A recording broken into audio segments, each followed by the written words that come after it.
Halo, Assalamualaikum warahmatullahi wabarakatuh. Salam rahayu, salam sejahtera penyejuk jiwa buat kita semua. Semoga kita semua diberi berkah rezeki, diberi kesehatan, dan diberi kebahagiaan. Sahabat Kang Edi Banyuwangi, untuk video kali ini saya sekali lagi akan jawab tentang pertanyaan sahabat Kang Edi, yaitu tentang nafi isbat. Sekali lagi pertanyaannya adalah tentang apa itu nafi isbat. Sahabat Kang Edi yang dirahmati oleh Allah, nafi isbat itu sebenarnya yang pernah Kang Edi sendiri pelajari sekitar tahun 2004 sampai kurang lebih 2009 atau 2008-2009, karena 2010 Kang Edi sudah waktu itu kan merantau, kemudian 2010 sudah pulang kembali ke Banyuwangi. Jadi waktu di rantau itu Kang Edi sempat ikut di sebuah majelis zikir. Ya, kebetulan pertanyaannya sempat dialami juga, sempat Kang Edi alami. Tapi sebenarnya tentang apa itu sebenarnya nafi isbat, kalau yang pernah Kang Edi alami sendiri, sebenarnya sebelum nafi isbat itu di bawahnya ada. Karena pertanyaannya langsung ke nafi isbat, ya sudah akan Kang Edi jawab sesuai kemampuan, kapasitas, dan pengalaman yang pernah Kang Edi alami sendiri. Jadi sekali lagi sebenarnya sebelum nafi isbat itu ada di bawahnya lagi, itu namanya ismu zat.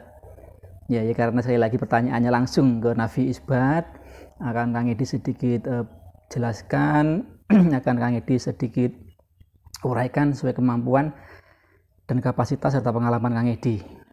Nafi isbat itu sebenarnya terdiri dari dua kata, nafi dan isbat, yang memiliki perbedaan makna atau artinya tentunya berbeda antara nafi dan isbat, tapi kebanyakan langsung dikatakan nafi isbat. Nafi isbat ini sebenarnya, ya sahabat Kang Edi semua yang dirahmati Allah, nafi isbat ini sebenarnya lelaku atau sebuah ritual atau sebuah lelaku spiritual berzikir, biasanya dilakukan oleh torekoh. Torekoh mungkin ya di Indonesia banyak sekali ya, tapi Kang Edi nggak akan membahas torekoh manapun yang ada di Indonesia maupun di luar negeri.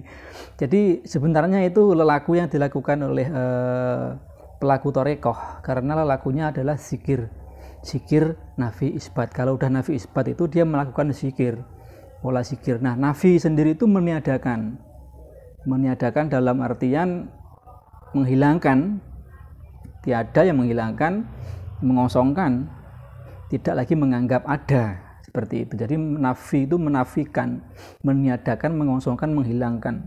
Apa yang dinafikan? La ilaha. Jadi yang dinafikan, yang ditiadakan itu Tuhan.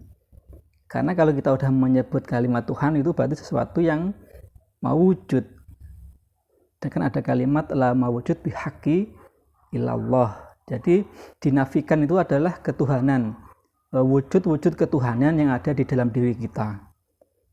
Jadi yang dinafikan, yang tiadakan adalah ketuhanan, yang ada hanya ilallah. Isbatnya adalah yang ada. Nafi isbat itu adalah meniadakan Tuhan dan mengadakan Allah. Jadi intinya tauhid, hanya mengesahkan, mentauhidkan Allah, yang ada hanya Allah, la ilaha illallah. Itulah yang dinamakan nafi isbat, dan zikirnya adalah la ilaha illallah. Itu kalau zikir nafi isbat. Jadi kita mengisbatkan, meniadakan Tuhan, dan isbatnya itu adalah mengadakan hanya Allah yang ada, ilallah, la mawujud bihaqi ilallah. Tiada sesuatu yang wujud kecuali Allah. Nah, jadi nafi isbat itu adalah menafikan, mengisbatkan kalimat la ilaha illallah yang didentumkan, yang dihantamkan di dalam kolbu hati nurani, hati sanubari. Itu disikirkan secara sirih, Bisa juga nafi isbat itu dilakukan dengan bersuara. La ilaha illallah itu dilakukan dengan bersuara. Tapi kebanyakan para pelaku tarekoh itu menafi isbatkan kalimat la ilaha illallah itu dengan menggunakan zikir sirri atau zikir di dalam hati. Tapi ada juga yang mengimbanginya selain di kolbu juga, supaya raga kita dari ujung rambut, dari ujung kaki ini supaya mendengar kalimat-kalimat tauhid itu bisa juga disuarakan dengan perlahan.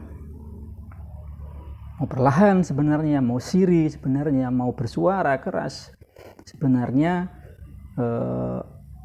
Allah Maha mendengar, karena ada kalimat yang mengatakan aku ini Allah, ya aku Allah lebih dekat daripada urat leher. Jadi makanya kebanyakan para pelaku tarekoh itu melakukan menafi isbatkan kalimat la ilaha illallah itu menggunakan zikir siri atau rahasia di dalam hati, atau bisa perlahan atau juga bisa dikeraskan. Itu tergantung bagaimana mursyid yang ada di masing-masing tarekoh itu ya.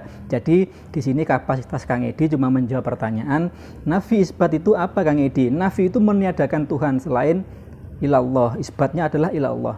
Jadi meniadakan Tuhan, menafikan yang ada hanya Allah, ilallah yang ada hanya Allah, la mawujud bihaqi ilallah. Sekali lagi, nafi isbat itu betul-betul ilmu tauhid.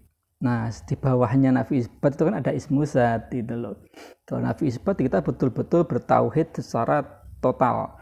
Bagaimana kita betul-betul mengesakan, mensatukan hanya satu, yaitu Allah. Itu kalau di ajaran tarekohnya. Jadi nafi isbat itu adalah meniadakan, mengosongkan, tiada Tuhan selain Allah. Allahnya yang dikuatkan di dalam kolbu. Itu waktu itu sempat Kang Edi alami. Jadi zikir nafi isbat itu adalah zikir.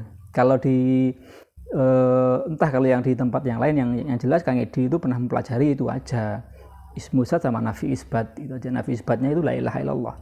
Ya mungkin penjelasannya cukup singkat ya sahabat Kang Edi ya. Mudah-mudahan bisa dipahami dan dimengerti apa itu nafi isbat. Jadi biar nggak dengar aja katanya gini, kayaknya begitu. Jadi nafi isbat itu adalah menafikan, meniadakan Tuhan. Ya Tuhan itu apa aja yang kita pikirkan di dalam otak kita ini. Bisa Tuhan benda, bisa Tuhan mobil, bisa Tuhan rumah, bisa Tuhan yang pokoknya berbentuk benda duniawinya ini, dunia ini yang kita hilangkan. Kita betul-betul ke Allah yang Maha Agung, Maha Suci dan Maha Perkasa. Itu di tarekohnya seperti itu ya. Yang pernah Kang Edi alami, ini sesuai pengalamannya Kang Edi. Jadi biar kita tidak menuhankan sesuatu. Jadi mengimajinasikan, menghalusinasi sesuatu sampai kita melupakan Allah. Yang ada kita menuhankan sesuatu, menuhankan benda. Itulah makanya kenapa Allah itu maha pencemburu. Allah tidak mau diduakan. Makanya ilallah, la mawujud bihaqi ilallah. Sekali lagi, yang ada hanya Allah. Itu inti dari ajaran nafi isbat. Berjalannya nafas Allah itu, tiada Tuhan selain Allah. Tiada yang hidup kecuali illa Allah. Detak jantung ini, dek ini dah Allah. Makanya setiap waktu itu setiap kita berzikir nafi isbat, Allah itu, ilallah itu detak ini dihantam. Jadi jantung ini seperti getarannya seperti ndak dek itu ya. Kalau dihantam Allah itu, detak jantung kita itu seperti bergetar. Tadi nggak cuma tek, jadi kayak vibrasinya HP baterainya HP kalau getar HP itu anehnya kalau kita mendawamkan itu waktu itu ya.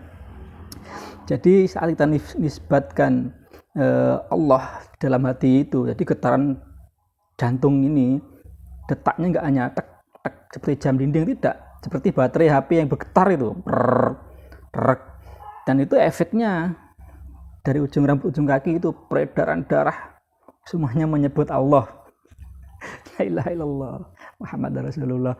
Oke sahabat yang di, ya kalau mau jelasnya pribadi aja, kita ngomong pribadi, ngomong sambil ngopi ya di Raja Pedasnya Kang Edi.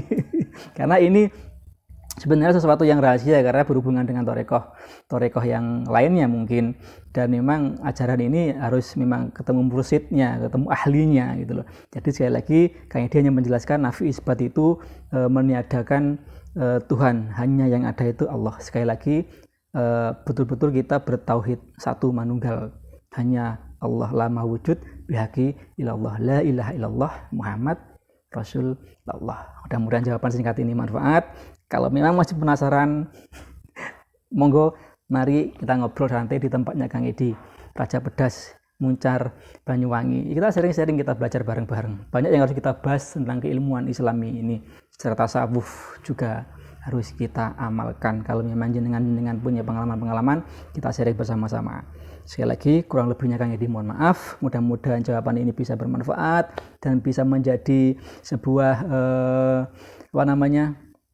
tambahan-tambahan ilmu yang bermanfaat buat jenengan semua, khususnya buat Kang Edi dan Kang Edi sendiri terus belajar dan masih harus belajar. Terima kasih, jangan lupa tonton terus, like, share dan subscribe channelnya Kang Edi Banyuwangi. Mudah-mudahan manfaat. Wabillahi taufiq wal hidayah. Assalamualaikum warahmatullahi wabarakatuh. Salam dari Banyuwangi.